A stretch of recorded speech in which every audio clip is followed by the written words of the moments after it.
Welcome to my YouTube channel, The Actual King Smith. My name is King Smith, and I'm here today with the biggest shit-eating grin on my face. This past week, there was a guy by the name of Derrick Jaxn who, for those of y'all who don't know who he is, this guy, for about the last 8 years or so, has made his bones on social media and have kind of morphed or been kind of called like a relationship guru or relationship expert. I don't know, love counselor. But he's been putting out videos about things, topics such as, things a woman shouldn't do if a man does X, Y, and Z. And most of his messages are kind of around that. And to some people, it was seen as pandering to women.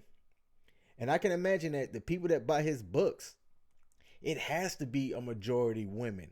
I don't think that guys are out listening to this guy and his message and then going, you know what, Derrick's right. There is probably that small base of dudes that hear his message and then, go through something and then go, damn, that dude was right. You know what, man, I'm going to let him know. And I can see that happening. But people pedestalize this guy for being like, cream of the crop, if you will. And in his own mouth, Derrick Jaxn has came out and said, if you've done that, you're wrong. I'm just a human and all this and that. But that doesn't stop me from being petty. So I've done a compilation of some of his most watched videos over the years, which is publicly available, on YouTube and through fair use. I'm going to splice these together and put this out there. This is for comical humor, for me, for you guys to laugh and enjoy. Leave a comment down in the comment section below about what you thought about this video, good or bad. I don't care.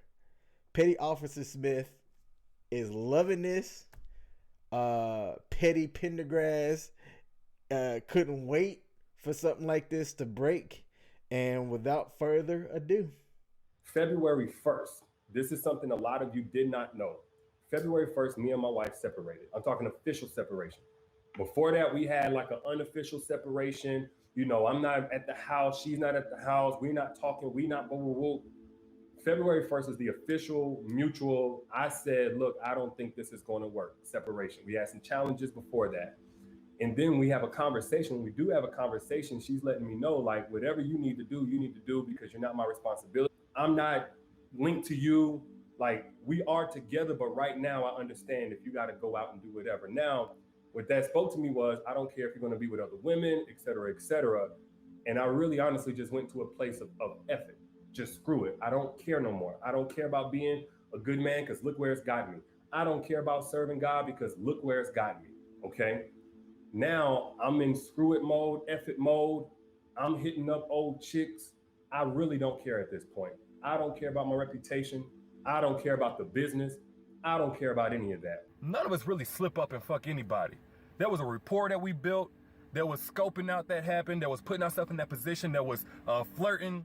You know what I'm saying? So going by most people's definition of cheating, yeah, you just slip up.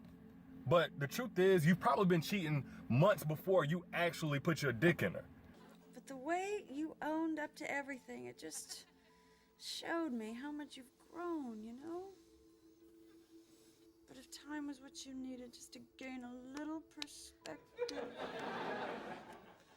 We were on the break!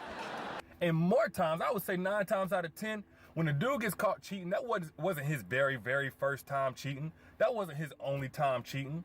That was his only time getting caught. Oops, I fucked up. That does not mean I will not fuck up again. When I found out about it, I left. I did not hesitate or waste time to do so. And I stayed gone. No matter how many times he came, I stayed gone and stood firm on I am not coming back.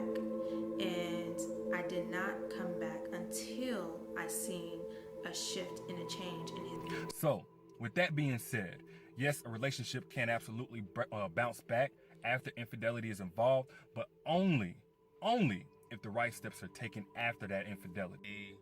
She ain't forgot. She ain't forgot. I know you're thinking, she ain't thinking about that. Maybe it's been enough time. No, she ain't forgot.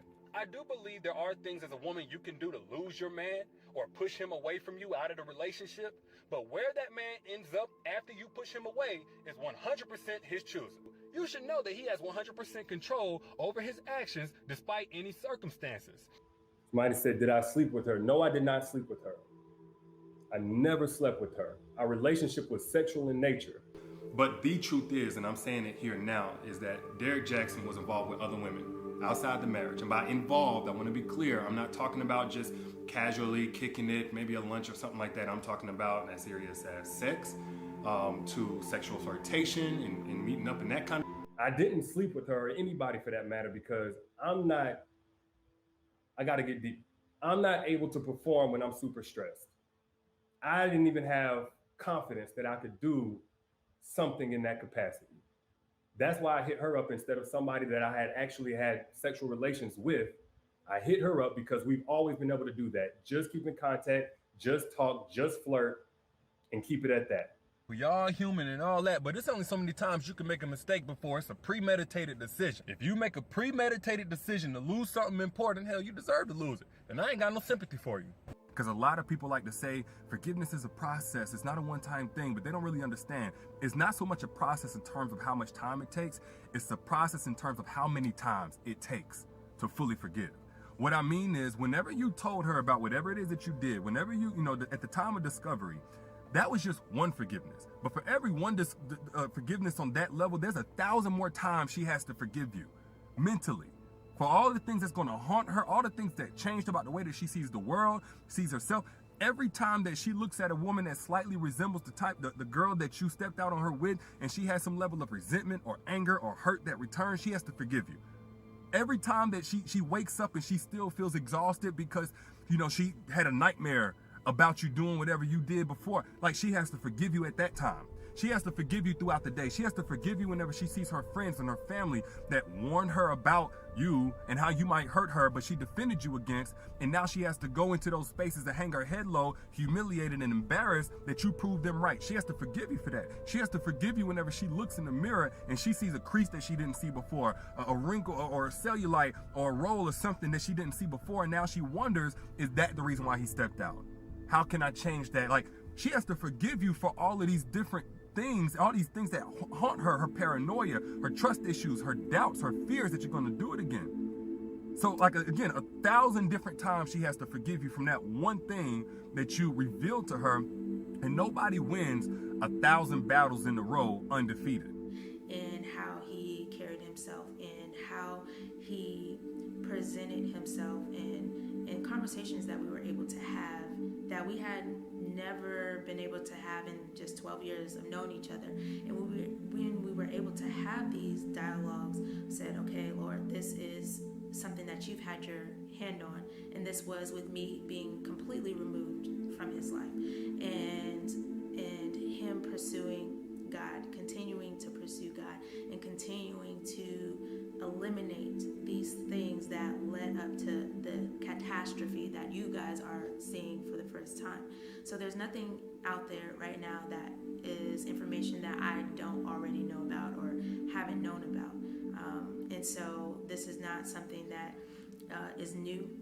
We have moved forward from it. We have gotten counsel for it and continue to do so.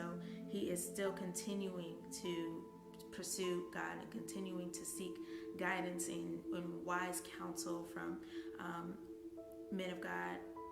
And that is what I needed for the continuation of me being present and in this marriage and to stand by his side. So today, where I'm at is at peace, and I proudly stand by his side, and I have no hesitation, I have no hurt, no shame about that. And it's only because of the grace of God and the mercy of God. And we have already turned a new chapter in this story. We are continuing to move forward, and we are just now sharing. Basically, cheating that's all it is. Cheating is like whenever you get distracted. A lot of times dudes start a relationship and they don't have the intention on cheating. I mean, a lot of y'all might disagree, But I'm telling you, dudes a lot of times will get in a relationship with the intention to be faithful. This is it. I'm good now. I found the one. And then during the relationship, most times through their inconsistency, they let themselves get distracted. And with that distraction comes other distractions. You know what I'm saying? Once you start getting distracted with one girl, you take your eyes off the ball, which is your main girl, which should be your only girl. When you take your eyes off the ball, one, you have a chance to strike out. So you scared of that. You're going to be distracted with that. Two, now all your little side chicks or whatever, however many you got, they catching feelings. You got to handle that. Three, are you going to get caught? Who all your side chicks know? Who are your girls' friends and who all that? Where they at? Are they looking at you? You're going to get distracted with that. And you only have so much attention and energy and time. Like, these are limited resources. So you're going to get stretched thin. So whenever you start getting distracted, it's going to start spilling over into every other part of your life.